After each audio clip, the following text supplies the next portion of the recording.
Baik, selamat siang Ibu. Terima kasih untuk kesempatan yang diberikan kepada saya. Saya akan mempresentasikan tugas saya, yaitu tugas sitologi tumbuhan, mata kuliah botani umum. Yang pertama adalah organisasi subseluler. Sel merupakan satuan dasar kehidupan. Semua organisme hidup terdiri dari sel yang terkecil, yaitu mengandung satu sel, sampai organisme besar, yaitu kumpulan berjuta-juta sel atau multiseluler. Sel memiliki struktur dan fungsi benda hidup, seperti komposisi kimia yang khusus, metabolisme pertumbuhan, reproduksi, dan organisasi. Walaupun sel memiliki sifatnya sendiri-sendiri, namun jaringan organ tumbuhan bukan kumpulan sel yang lepas, tetapi saling berinteraksi dan mengubah lingkungan sehingga terbentuk organisme multiseluler dengan struktur dan fungsi yang khusus. Semua bahan di dalam sel bergerak dengan gerakannya mengikuti irama aliran disebut siklosis atau aliran sitoplasmik. Siklosis merupakan kemungkinan pertukaran bahan-bahan di dalam sel sendiri maupun antara sel dan lingkungannya.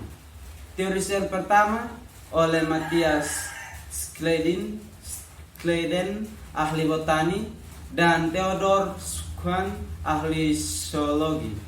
Permulaan abad 19.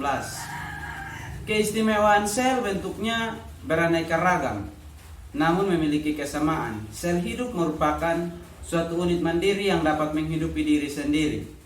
Berdasarkan ada tidaknya inti sel, maka sel dibagi menjadi dua, yaitu sel prokariotik dan sel eukariotik. Yang pertama, sel prokariotik dinyatakan sebagai organisme dengan sel tanpa inti atau nukleus. DNA tidak terorganisasi ke dalam kompleks kromosom dan tidak memiliki sistem membran yang membatasi. Contohnya bakteri, ganggang hijau sampai biru, atau cyanobacteria dan mycoplasma. Yang kedua, sel prokariotik, kata prokariota atau prokaryote berasal dari bahasa Yunani pro yang berarti sebelum dan karyon yang berarti kernel atau juga disebut nukleus. Sel prokaryotik tidak memiliki nukleus. Materi genetiknya DNA terkonsentrasi pada suatu daerah yang disebut nukleoid. Tetapi tidak ada membran yang memisahkan daerah nukleoid ini dengan bagian sel lainnya.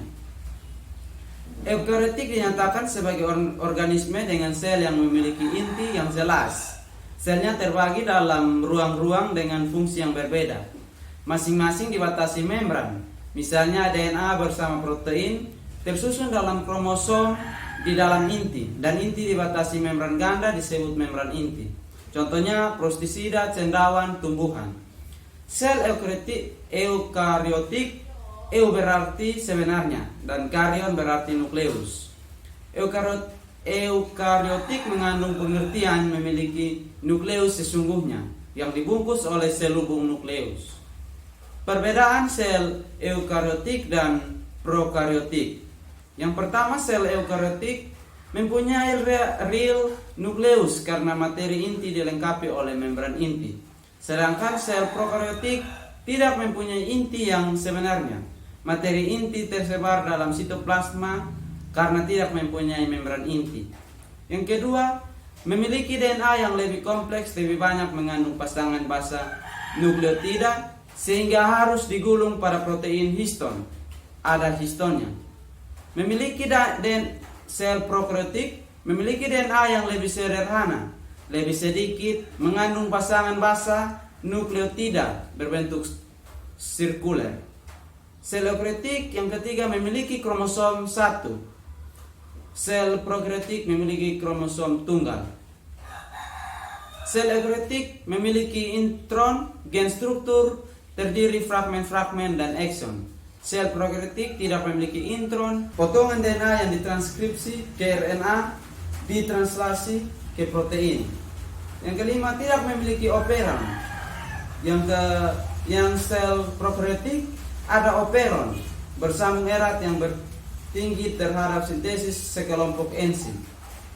Sel eukaritik transkripsi terjadi di inti dan translasi terjadi di sitoplasma. Keduanya tidak dapat dilakukan secara bersamaan. Sel prokaryotik transkripsi dan translasi dapat terjadi secara simultan. Sel eukaritik transkripsi lebih rumit dikarenakan akses RNA polimers terhadap DNA lebih lama akibat DNA dikemas secara kompak dengan protein histon. Sel prokaryotik transkripsi terjadi lebih sederhana.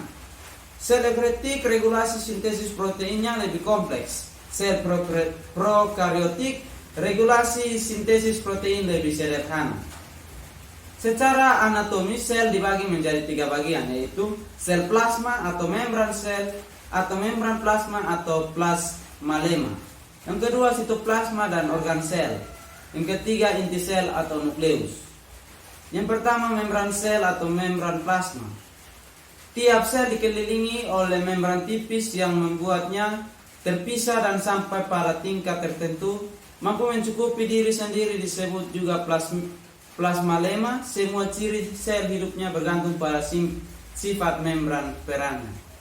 Menyalurkan bahan-bahan ke dalam dan keluar protoplasma, mengkoordinasi sintesis dan penyusun mikrofibril atau selusa dinding sel dalam menerjemahkan isyarat-isyarat hormonal dan lingkungan dalam pengendalian pertumbuhan sel dan diferensial sel.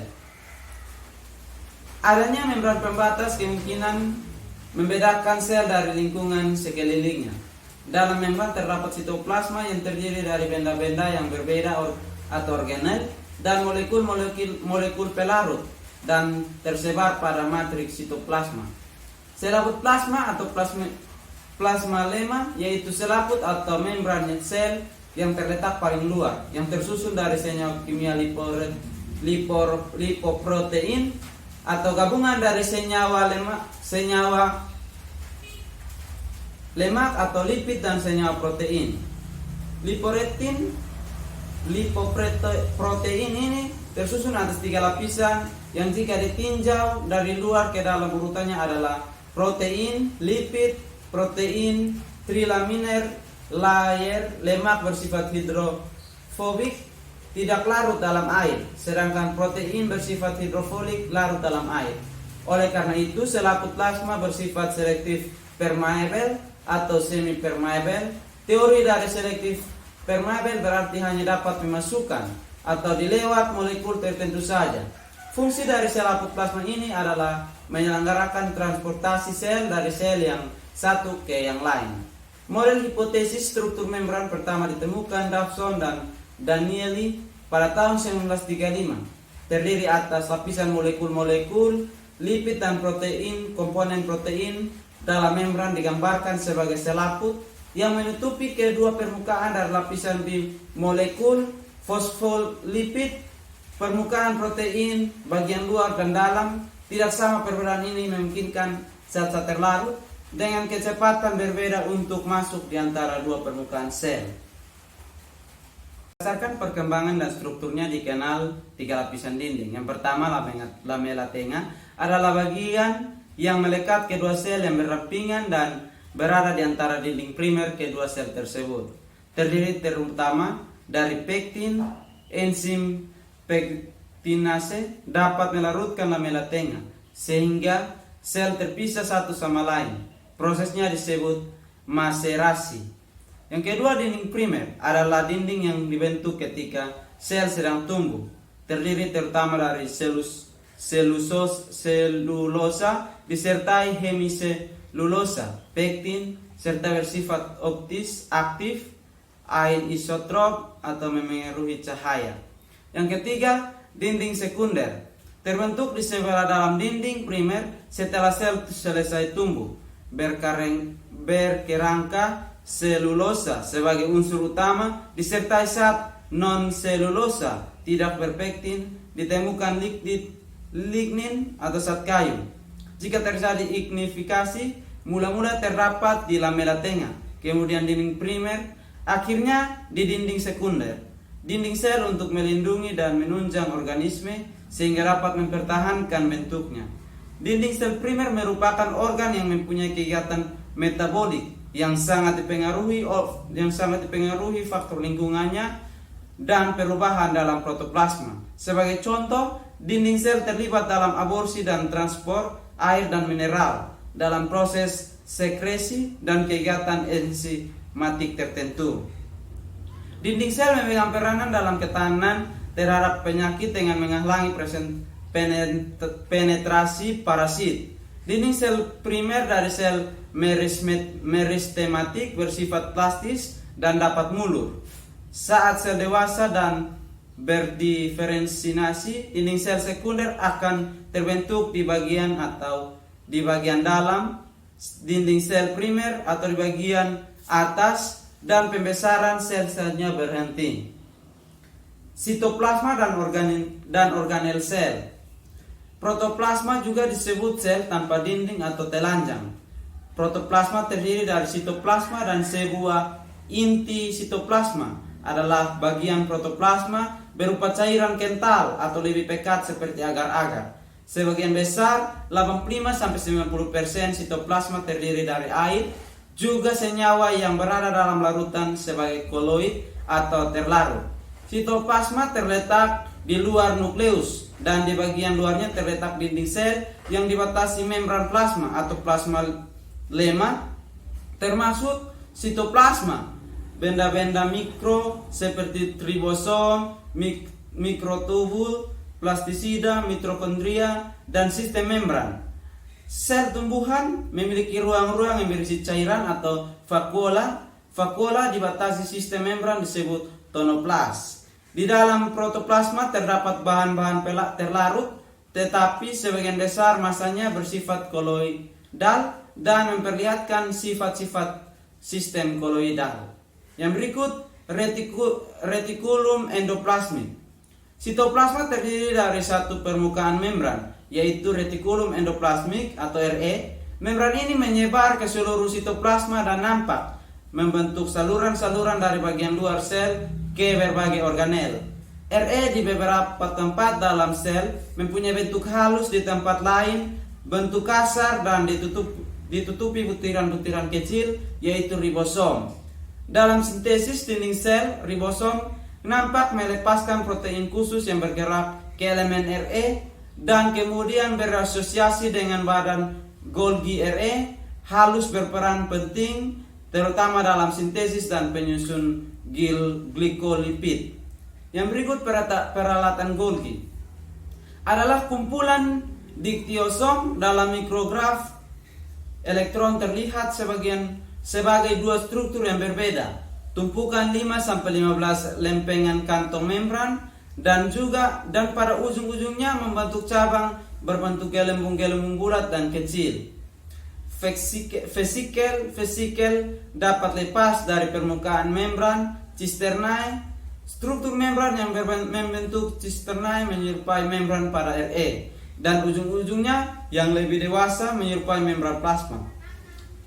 Sistem membran ini tampak terlihat dalam proses sekresi dan pada kebanyakan tumbuh tinggi berperan dalam pembentukan dinding sel. Vesikel kecil pada badan Golgi mengandung prekursor bahan membentuk dinding sel, contoh polisakarida, protein, dan lain-lain. Prekursor disintesis, diakumulasi dalam cisternae, kemudian pada akhir mitosis berimigrasi ke lempengan sel atau permukaan sel, berdifusi dengan plasmalema dan mendepositkan bahan pembentuk dinding sel tersebut pada sekat dinding sel dan plasmalema. Peralatan Golgi dan RE berperan penting dalam membentuk dinding sel. Yang berikut, mitokondria merupakan benda dengan banyak bentuk plemorfik, dibatasi dua unit membran bagian dalam, membentuk lipatan-lipatan yang luas, dikenal dengan kristae. Permukaan kristae terdapat butir-butir granula kecil yang dinamakan partikel F1. Partikel F1 berlangsung sintesis ATP, kandungan mitokondria, fosfolipid, asam nukleat DNA dan RNA. Enzim-enzim siklus Krebs berbagai substrat sitokrom dan komponen-komponen sistem transport lainnya. Diperkirakan paling sedikit 2000 sel enzim terlibat dalam siklus Krebs terdapat dalam mitokondria, menyediakan energi bagi sel dalam jumlah besar. Energi yang lepas diikat dalam bentuk ikatan fosfat berenergi tinggi yaitu ATP. Energi dalam bentuk ATP dapat segera lepas dan dimanfaatkan untuk reaksi-reaksi sel yang membutuhkan energi. Yang berikut plastisida merupakan organel seluler bermembran, bentuknya bulat lonjong, diameter 4-6 mm, terdiri dari 3 kelompok kloroplas yaitu berwarna hijau, kromoplas yang berwarna selain hijau, leukoplas yang tidak berwarna. Plastisida yang berperan dalam biosintesis pati disebut amiloplas seperti sel umbi kentang dan endoplasma kernel jagung. Leukoplas juga menghasilkan protein, minyak, dan senyawa-senyawa lain, dapat membentuk klorofil dan senyawa kloroplas bila diberi penyinaran cahaya. Kromoplas hanya mengandung pigmen karotin. Fungsi kromoplas belum jelas, tetapi menyebabkan daun atau bunga dan buah berwarna kuning jingga, kadang merah pada buah masak atau tomat. Klorofil dan struktur membran bagian dalam dari kloropas hilang, sedang karotinnya menumpuk membentuk kromoplas. Yang berikut ribosom adalah partikel bulat kecil banyak dijumpai malaikat RE, berfungsi dalam sintesis protein, terdiri 2 bagian, masing-masing tersusun ARN, ribosom, dan protein. Kedua bagian tersebut disintesis di nukleus, bergerak keluar sitoplasma, kemudian berikatan sesamanya dan dengan RN duta untuk mentransalisasikannya ke dalam protein yang menyusun struktur ribosom tersebut, RNA ribosom. RNA pada permukaan ribosom yang terlibat dalam sintesis protein atau transaksi disebut RNA. Messenger ribosom sering dijumpai melekat pada ujung benang mRNA. Kumpulan ribosom merupakan tempat utama sintesis protein. Jarang dijumpai ribosom tunggal sebagai tempat sintesis protein dalam sel-sel hidup. Ribosom ada yang terdapat bebas di sitoplasma atau melekat pada retikulum endoplasma yang disebut RE kasar. Tiap ribosom terdiri dari 2 subunit yang berbeda. 2 subunit yang ini saling berhubungan dalam suatu ikatan yang distabilkan oleh ion magnesium. Pada saat sintesis protein, ribosom mengelompok menjadi poliribosom. Sebagian besar protein dibuat oleh ribosom bebas akan berfungsi di dalam sitosol, sedang ribosom terikat umumnya membuat protein yang dimasukkan ke dalam membran untuk pembungkusan dalam organel tertentu seperti lisosom atau dikirim ke luar sel. Yang berikut vakuola, terlihat sebagai gelembung-gelembung air, merupakan kantong-kantong dari membran plasma. Terdapat pada sitoplasma berisi cairan pada sel muda pada ujung akar, batang, daun, kambium. Belum terdapat vakuola karena sel masih penuh oleh sitoplasma. Waktu sel tumbuh dan berkembang mencapai ukuran dewasa, muncul vakuola mula-mula kecil, akhirnya bergabung menjadi vakuola besar dan terletak pada bagian tengah sel, biasanya memenuhi 90% volume sel. Fungsinya untuk menyimpan berbagai substansi zat yang berguna untuk kegiatan metabolisme, bahan-bahan toksik, dan lain-lain, merupakan tempat pembuangan sisa-sisa produk metabolit. Tetapi juga terlibat dalam proses penguraian dan pendaur ulang senyawa-senyawa seluler. Mengatur tekanan osmotik sel atau tekanan turgor yang terpenting sebagai penyangga struktur sel dan mengendalikan pergerakan air. Zat-zat yang terdapat dalam cairan sel vakuola: asam organik, lemak, protein kristal seperti kalsium oksalat, garam mineral, larutan gula satu warna, enzim, air, dan alkaloid seperti kafein, racun pada kopi, tanin, zat penyamak, solanin, racun pada terung, tomat, kentang, kokain, papaverin, kinin, dan nikotin. Satu warna yang menarik yaitu antosianin. Jika air sel bersifat asam, antosianin berwarna merah. Jika bersifat basa berwarna biru. Vakuola dibatasi membran tunggal disebut tonoplas yang bersifat permeable. Diferensial tonoplas penting dalam kegiatan biokimia sel tumbuhan. Sekian presentasi saya, Ibu. Mohon maaf jika masih kekurangan dan ada kesalahan. Terima kasih.